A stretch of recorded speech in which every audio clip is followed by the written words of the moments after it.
I've been online coaching since 2020, but I've also hired two of my own online coaches, and both of these experiences were equally traumatic. Because I talk about it quite a lot of the clients I get will come to me off the back of similar experiences. So if you're thinking of hiring an online coach, I would maybe listen to this first.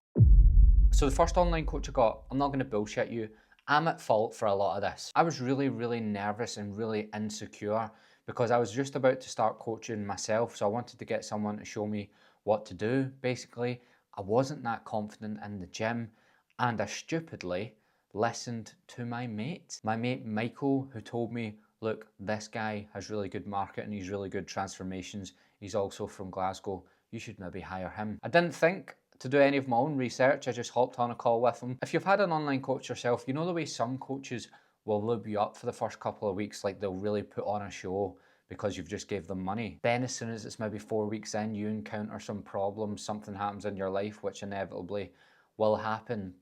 They're nowhere really to be seen. They don't know what to do. Now this was bad from day one and I sort of knew it was going to be bad, but I still done it. I think I'd mentioned to him that I maybe wanted to increase my bench press. You know, I'm a guy, I was going to be coaching people. I was like, I should probably be quite good at bench pressing, and I'm not. The program I got was emailed to me. As soon as I got it, I was like, I fucked it so bad here. I remember I went on just as the gyms were reopening, so he'd clearly just took on as many people as he could, and he'd clearly just went, I'll give him that. Now, I know a lot of people might not understand how bad that actually is, but I'll let ChatGPT tell you what it thinks happened here. The program duration was, of course, 12 weeks because I'd paid for 500 quid worth of coaching, which was 12 weeks. So that meant he didn't have to change this monstrosity of a program. The only time he commented on my lifting was when I posted my own deadlifts on my story and he let me know that I was doing them wrong, which I knew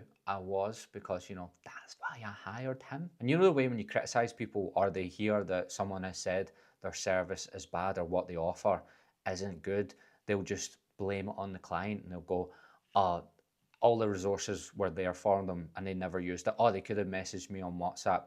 Well, when you go to do your check-in and the check-in is just 5 questions that you answer, green, amber or red, what does that even mean?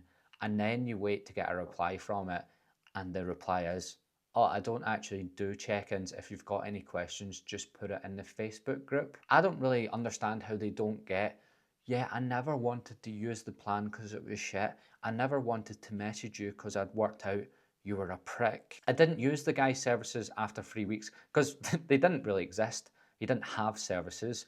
I realised by then I'd just wasted 500 quid on a guy who didn't like me, who didn't want to help me, and even if he did want to help me, he couldn't because he didn't know how to. And that was quite a hard pill to swallow because that 500 quid meant a lot to me at the time because I just spent months working in a call centre in Australia where I actually got sacked from it because I was just hanging up on people. It was that bad. And I'd saved that money up to both pay for my PT qualification and also pay for an online coach to learn what to do. And I'd realised I'd fucked it. And the best part about this guy, right, is every time I post about it, a lot of people in Glasgow, because he's from Glasgow as well, will guess who it is. And part of that is because a lot of this city gives this guy money for business advice because he moved on to coaching coaches because there's more money in that. And a lot of the people that work with him will cold DM a lot of my clients, and I can tell they're working with him by the way they word things because they'll usually be trying to push at them, trying to hit pain points, trying to make them feel bad about themselves so they think they need to pay this coach. That's the way these people sort of operate. Kind of makes me physically sick, and it is the opposite of what I stand for as a coach myself. Now, one would think I would have learned from that experience, but of course, some of my clients have had multiple coaches. Sometimes you just got to go through it, sometimes you just got to make mistakes. But yes, I dove headfirst into another coach. This one I paid 750 quid for up front. Now, I wasn't going to fall for exactly the same stuff as I fell for last time. Whilst I had the first coach, I'd been watching the second coach online quite a lot, and he actually seemed normal. He seemed to be up for a laugh. He had a laugh with his family and stuff. And although I didn't agree with everything he said, I did know a little bit about his coaching before I started. I knew he would do some form of check-in at least. Now, if I think about where my head was at the time, the reason I joined this coach after is because I was still riddled with insecurities, like absolutely riddled with them. I was insecure about my coaching ability because this coach was posting crazy transformations. Like people were losing a crazy amount of weight. They were all getting abs.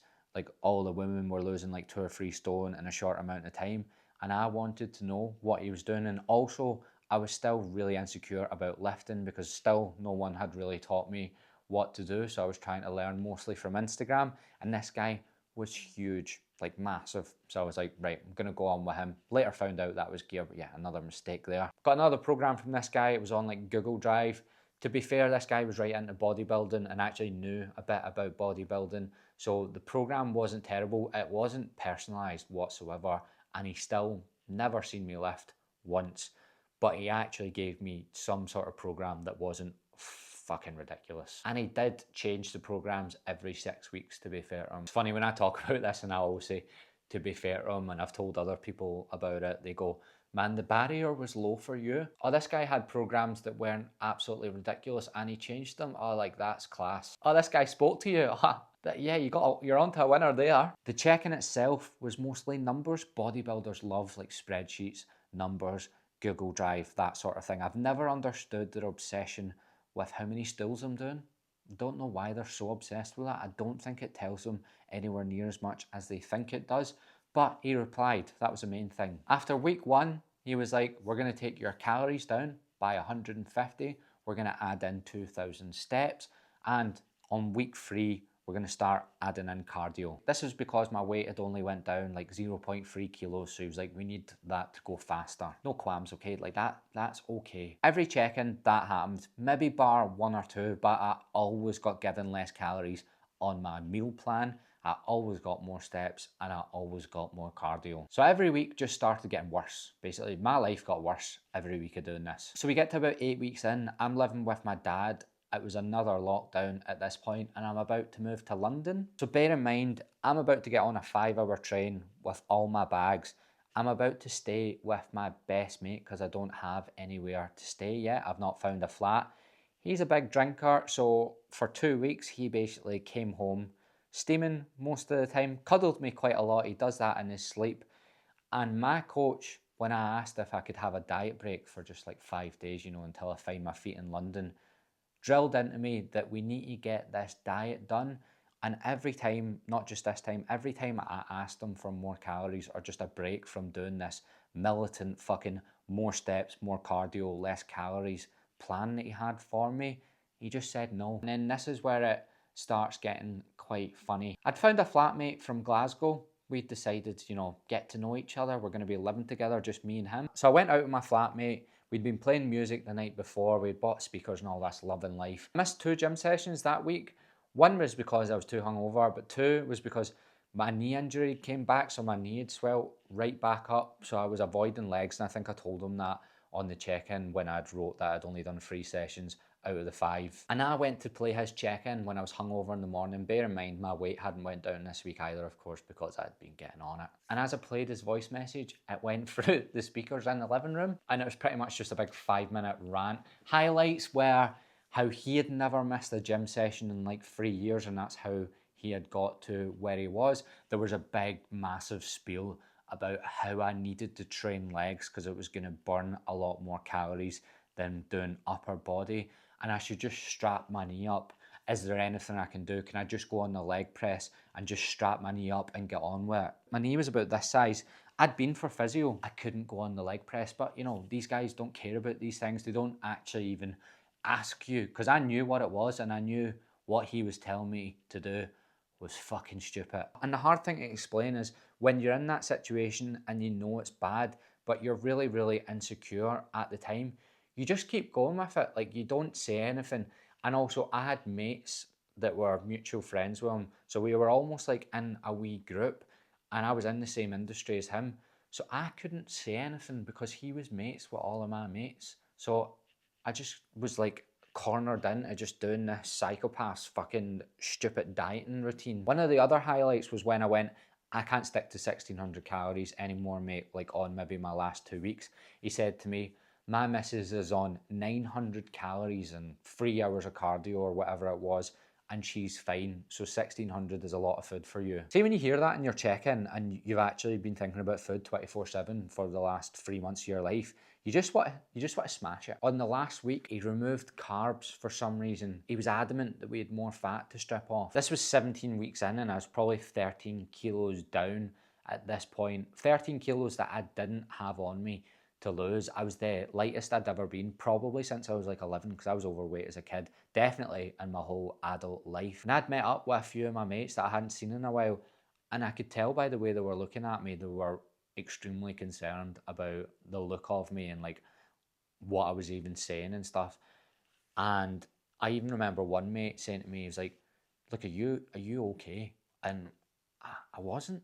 And see, when I was doing all this, I knew it was bad, right? But I didn't realize how bad and how dangerous it actually was. Like at the time, I even posted the transformations. I just feel a bit sad for myself. I was like 25, 26, I'm 30 now. And I would never let someone do that to me or talk to me the way that he did. Sometimes I would never do it. So it's just sad to think about like how insecure I must have been at the time. By like week 16, it was getting not okay. Like the amount I was thinking about food, I couldn't really sleep. I remember I hadn't had a boner in about 3 or 4 weeks. Not that you need to know that, but that tells you there was something drastically wrong going on. I don't think 25-year-old men are meant to not have boners. I think that's a requirement of that age. And because I was eating a lot of like boiled potatoes, a lot of veg, a lot of broccoli, because I was trying to get as much food as possible within my 1600 calories. I remember there being a point where when I thought about eating potatoes or broccoli or hex sausages, I was starting to get physical symptoms of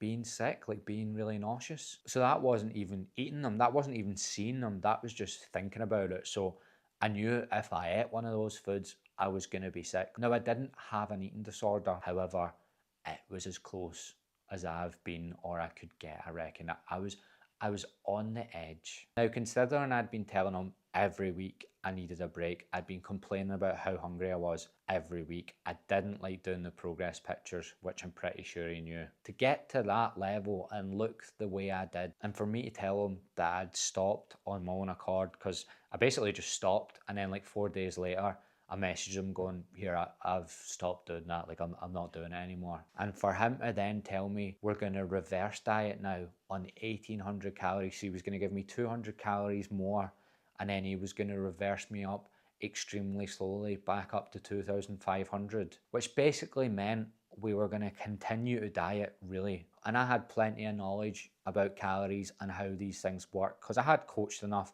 at this point. That's when I knew this guy was a problem. So I just started making up my check-ins, like my measurements and stuff like that. So I'd maybe gained like 2 or 3 kilos back straight away. I actually didn't gain loads of weight back straight away. I was okay. That's how you know I was actually understanding all this way better than he was anyway. And I was making up that my bicep had grew, but my waist was still getting smaller. And he was like, "Oh, you're doing so well.